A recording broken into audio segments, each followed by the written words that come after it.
Welcome back to Yes a Tesla, and this is a video, just kind of a follow-up video to my second month of ownership of this Tesla Model 3 long range rear wheel drive. Now, one thing I do love about this car is I can pack stuff in here, man. It's compact as well as being able to pack stuff in here because ergonomically, the space that is available inside the car is actually usable. Now, I love the fact that there's just a flat ground back here, so I can just put something on the ground. I don't have to worry about a little hump. My Honda HR-V before had a hump to where I had to put something on top of it. No, not sorry about that. The Honda HR-V didn't have a hump. That's what I liked about that one as well. The Honda Civic I had a hump back there. When I put stuff back there, it would have to lean on top of it, giving me less usable space.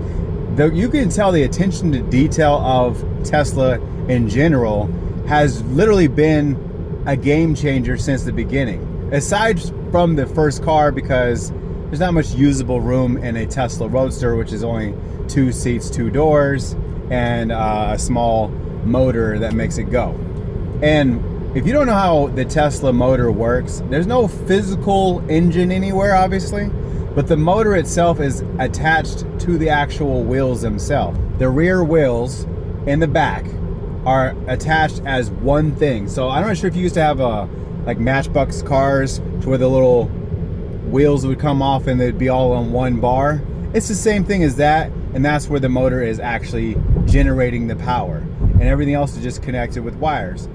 Now that's how it works when you want to have all-wheel drive as well. They just have 2 of them, one in the back, one in the front. If you have to take out the wheel well for whatever reason, you're taking out the entire piece as one.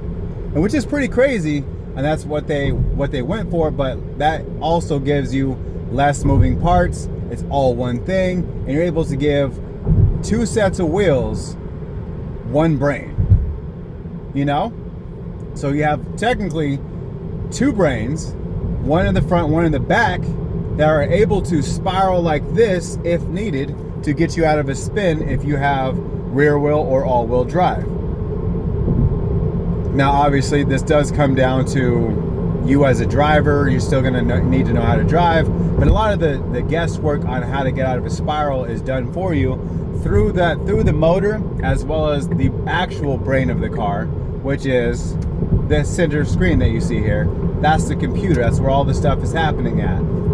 I love the fact that it's so simple that it annoys people, because it's so simple that, like, when people see it, they just normalize what's happening. But when people are actually interested in the car, they'll come up to you and say, nice car, have a few questions, you know, how long does it take to charge, you know, all the normie questions that you can find on YouTube. But I enjoy answering those questions. Now, that's the main thing I love about this car, is the fact that it has a lot of usable storage.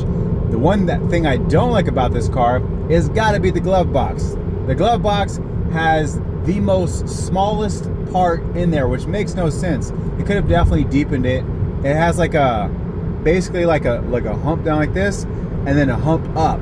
So when you try and plug in the thumb drive back there, you end up like having to do one of these to kind of like stick it all the way in, and it's super annoying. It's the most annoying thing in the world. That's why I really don't take it out ever, unless I truly need to. I was thinking about doing like a clips channel of random things that I get to enjoy on the road, or just driving down the road, put a clips channel up for the YouTube or something easy to edit, because I already have too many things going on in real life anyways. I don't think I could actually do that, and plus that would take my energy of focusing on my actual channel, which is Yes a Tesla. So that's why I feel like sometimes just the idea in your head, it'll come out. Someone else in real life will be able to do this exact idea. But essentially, you take the cruising of front view, back view, left view, right view, and kind of like switch them back and forth to go down the street. And that's why I was thinking of it as an idea. It's simple edits, still takes time to export. It wouldn't be 4K. That's the only thing I don't like about it. That's another thing I don't like about Teslas, is they are still using 1080p all the way down to 720 if you download it off your phone. If you use the hard drive itself, it's 1080. But the fact that they're not using 4K cameras, which are highly available. I get it, it would cost a little bit extra money, but it wouldn't cost that much extra money. They're trying to use software to improve the image of a 1080p to make it as clear as possible. And you can only stretch pixels for so far until it starts to not look as good as if you just used 4K. They're using processing power to be able to upscale the image to make it look better if you don't download it to your phone, which that kind of messes things up in my opinion, because at my house I have security cameras that I could download onto my phone, and they'll download into 4K, and those cameras are like 78 bucks, and it's made by Wise. Wise is the camera. It's a great camera. It's clear, it's vivid, and I don't miss anything. So I just feel like when you're thinking about details, maybe it's because you want to be able to read the license plate in front of you, and a lot of these dash cams I would have in the past, they would be super clear, but then when you try to zoom in on someone's license plate, you really couldn't get it, which actually super sucks. But it is what it is. Tesla is still making waves and is still pushing boundaries and is still trying to get things where they need to be. So soon enough, we will get that. I know we will. I just feel like it should happen already. I'm impatient with some things. What else do I love about the car? I love how easy it is to clean. The paint, that could be a little bit better quality, but I would say with no PPF on there, I still have a solid foundation when it comes down to the paint. I have a few chips, and the reason why I have a few chips in the front is because I went barreling through one of those tumbleweeds during a windstorm, and I went right through it, and it was awesome. It felt great. But yeah, there's some little small scratches in the paint from that in the front.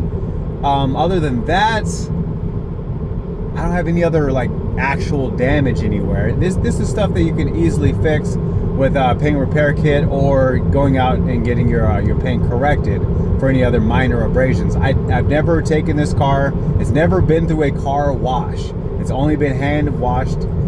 It's super simple. I think that I should just start up a car wash business and go around to charging stations and wash people's cars as they're charging.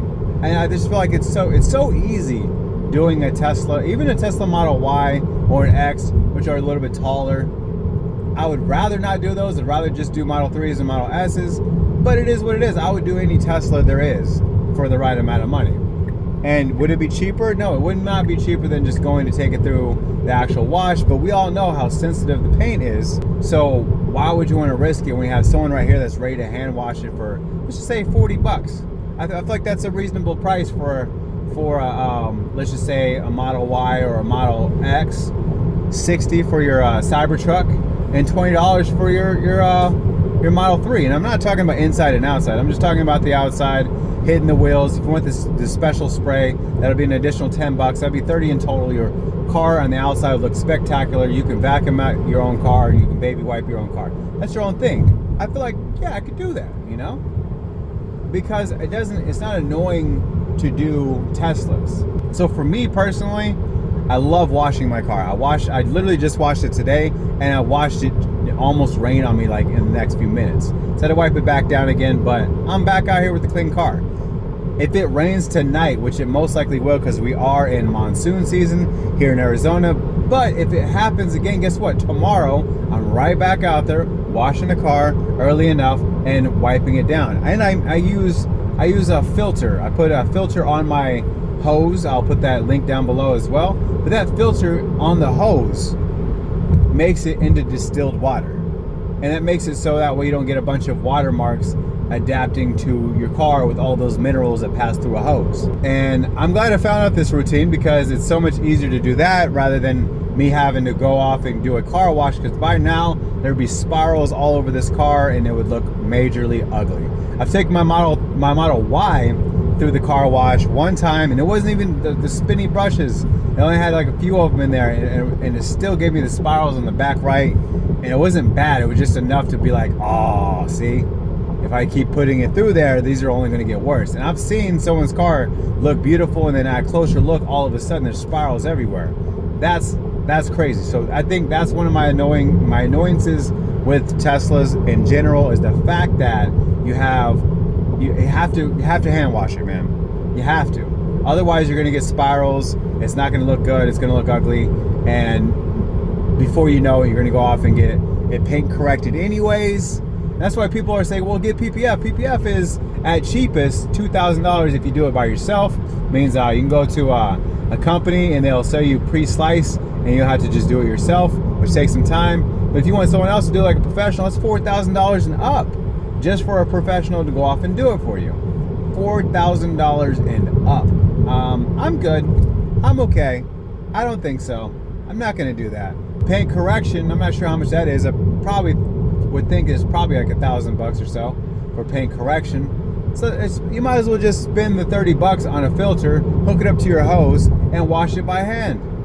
You know, because it's a lot cheaper. I don't have to pay for anything besides the price of water and soap and towels, and that's it. Those are my main gripes and my main loves about the Tesla Model 3. There's obviously more I can name, like such as the fact that we have hubcaps on here instead of rims, and that helps rear performance. I love that factor. That's attention to detail. I'm not a big fan of the white up here when it comes down to black interior, but it doesn't bother me. I know it bothers other people. It doesn't bother me personally, but I do think, like, if you're gonna go for black interior, I'm not sure why they wouldn't continue with the black on black. I just don't understand. They went with the same black narrative on the outside with the hubcaps being black. They could have went with the white variant. They could have made it anything. Why don't they sell colors? Why don't they sell colors of hubcaps? Why is it just the white and gray or the black, which is basically matte black? Why not have different colors of variants? You know, pay a little bit extra. Instead of 35 to 50, make it 50 to 75 if you want some type of different coloring. I don't know. I feel like that's a good thing. Maybe I should team up with a company and start selling colors. Maybe that would help, because I feel like everything's so plain Jane out here that some people might need a little bit of spice in their life. Might need some lime greens or some bright orange, or, you know, any type of color, or some baby pink or anything like that. You know, I've seen people out there with baby pink rims. It'd be much cheaper to just throw some baby pink hubcaps on there, and they look just as good. I don't know. Let me know your comments down below. If you guys have any questions, definitely let me know. But if you were going to buy a used or a new Tesla, please use our link down below. It really helps us as a channel, but it helps you out as well with your purchase. All right, thank you and have a good day.